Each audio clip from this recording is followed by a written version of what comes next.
Hi hello അസ്സലാമു അലൈക്കും welcome back to my channel. ഇന്ന് നമുക്ക് വെറൈറ്റി ആയിട്ടുള്ളൊരു റെസിപ്പി നോക്കാം. ഇളന്തപ്പഴം കൊണ്ട് നല്ല ടേസ്റ്റി ആയിട്ടുള്ളൊരു അച്ചാർ തയ്യാറാക്കുന്നത് കാണാം. അതിനായിട്ട് കുറച്ച് ഇളന്തപ്പഴം കിട്ടിയിട്ടുണ്ട്. ബേർ ആപ്പിൾ, ഇളന്തപ്പഴം, ജൂജൂബി ഫ്രൂട്ട് എന്നൊക്കെ അറിയപ്പെടുന്ന ഒരു പഴമാണ്. ഈ ഇളന്തപ്പഴം ഒരുപാട് ആരോഗ്യ ഗുണങ്ങളുള്ള ഒന്നാണ്. രോഗപ്രതിരോധ ശേഷി വർദ്ധിക്കാൻ ഏറ്റവും നല്ലതാണ്. ഇളന്തപ്പഴം ഇതുപോലെ ചെറുതായിട്ട് അരിഞ്ഞെടുത്തിട്ടുണ്ട്. അതിനുശേഷം ഒരു അടിക്കട്ടിയുള്ള പാത്രം വെച്ച് ചൂടായതിന് ശേഷം ഇതിലേക്ക് കുറച്ച് വെളിച്ചെണ്ണ ഒഴിച്ചു കൊടുക്കുന്നുണ്ട്. കുറച്ചുകൂടി നല്ലത് എള്ളെണ്ണയാണ്. ഞാനിപ്പോൾ വെളിച്ചെണ്ണയാണ് ചേർത്ത് കൊടുത്തിരിക്കുന്നത്. നിങ്ങളുടെ കയ്യിൽ എള്ളെണ്ണ ഉണ്ടെങ്കിൽ അത് ചേർത്ത് കൊടുക്കാം. എണ്ണ ചൂടായതിന് ശേഷം ഇതിലേക്ക് കടുകിട്ട് പൊട്ടിക്കാം. കടുകെല്ലാം ഒന്ന് പൊട്ടിയതിന് ശേഷം 2-3 ഉലുവയും കൂടെ ഇട്ട് കൊടുക്കാം. അതിനുശേഷം 2-3 വറ്റൽമുളകും കൂടെ ചേർത്ത് കൊടുക്കാം. വറ്റൽമുളകും ഒന്ന് മൂത്ത് വരുമ്പോഴത്തേക്ക് ഇതിലേക്ക് അരിഞ്ഞു വെച്ചിരിക്കുന്ന വെളുത്തുള്ളി ചേർത്ത് കൊടുക്കാം. അതിൻ്റെ കൂടെ തന്നെ ഒരു വലിയ കഷ്ണം ഇഞ്ചി ചെറുതായിട്ട് കട്ട് ചെയ്തെടുത്തിട്ടുണ്ട്. അതും കൂടെ നമുക്കിതിലേക്ക് ഇട്ട് കൊടുക്കാം. ഇനി ഇതൊന്ന് വഴറ്റി കൊടുക്കാം. ഇഞ്ചിയും വെളുത്തുള്ളിയൊക്കെ ഒന്ന് വഴന്ന് വരുമ്പോഴത്തേക്കും നമ്മൾ അരിഞ്ഞു വെച്ചിരിക്കുന്ന പച്ചമുളക് ചേർത്ത് കൊടുക്കാം.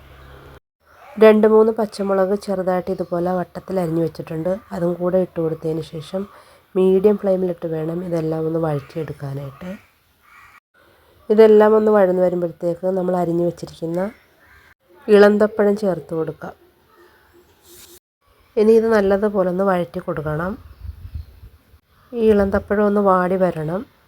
ഇളന്തപ്പഴം ഒന്ന് വാടി വരുമ്പോഴത്തേക്ക് ഇതിലേക്ക് നമുക്ക് പൊടികൾ ചേർത്ത് കൊടുക്കാം. ഒരു 2.5 ടീസ്പൂണോളം പിരിയമുളക് പൊടിയാണ് ചേർത്ത് കൊടുക്കുന്നത്. നിങ്ങളെൻ്റെ ചാനൽ ആദ്യമായിട്ട് കാണുന്ന കൂട്ടുകാരാണെങ്കിൽ ഒന്ന് സബ്സ്ക്രൈബ് ചെയ്ത് സപ്പോർട്ട് ചെയ്യുക. കൂടെ ആ ബെൽ ബട്ടൺ കൂടി പ്രസ് ചെയ്യാൻ മറക്കരുത്. എങ്കിൽ മാത്രമേ ഞാൻ പുതിയ വീഡിയോസ് ഇടുമ്പോൾ നിങ്ങൾക്ക് നോട്ടിഫിക്കേഷൻ ലഭിക്കുകയുള്ളൂ. ഇനി ഒരു 1/4 ടീസ്പൂൺ മഞ്ഞൾപ്പൊടിയും കൂടി ചേർത്ത് കൊടുത്തിട്ട് നല്ലതുപോലെ ഒന്ന് മിക്സ് ചെയ്യാം.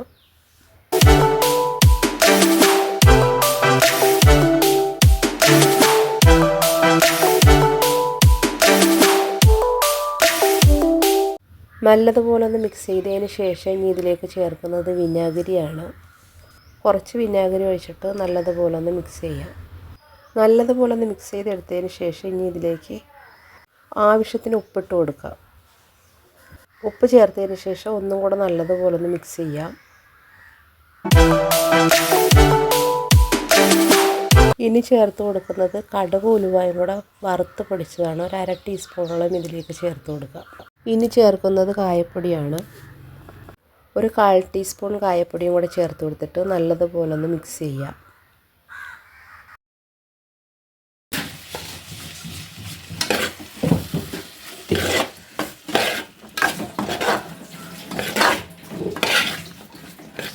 ഇതിപ്പോൾ നല്ലതുപോലെ മിക്സ് ചെയ്തെടുത്തിട്ടുണ്ട്. ഇനി ഫ്ലെയിം ഓഫ് ആക്കാം. അപ്പോൾ നമ്മുടെ ഇളന്തപ്പഴ അച്ചാർ ഇവിടെ റെഡി ആയിട്ടുണ്ട്. ഈ ഇളന്തപ്പഴ അച്ചാർ നല്ല ടേസ്റ്റി ആയിട്ടുള്ളൊരു അച്ചാറാണ്. എല്ലാവർക്കും ഇഷ്ടപ്പെടും. ഇതിന് തണുത്തതിന് ശേഷം ഒരു കണ്ടെയ്നറിലോട്ട് മാറ്റാം. ഈസി ആയിട്ട് തയ്യാറാക്കിയെടുക്കാൻ പറ്റുന്ന ഇളന്തപ്പഴ അച്ചാറിൻ്റെ റെസിപ്പി എല്ലാവർക്കും ഇഷ്ടപ്പെട്ടെന്ന് കരുതുന്നു. അപ്പോൾ നെക്സ്റ്റ് വീഡിയോ ആയിട്ട് വീണ്ടും കാണാം. Thank you for watching.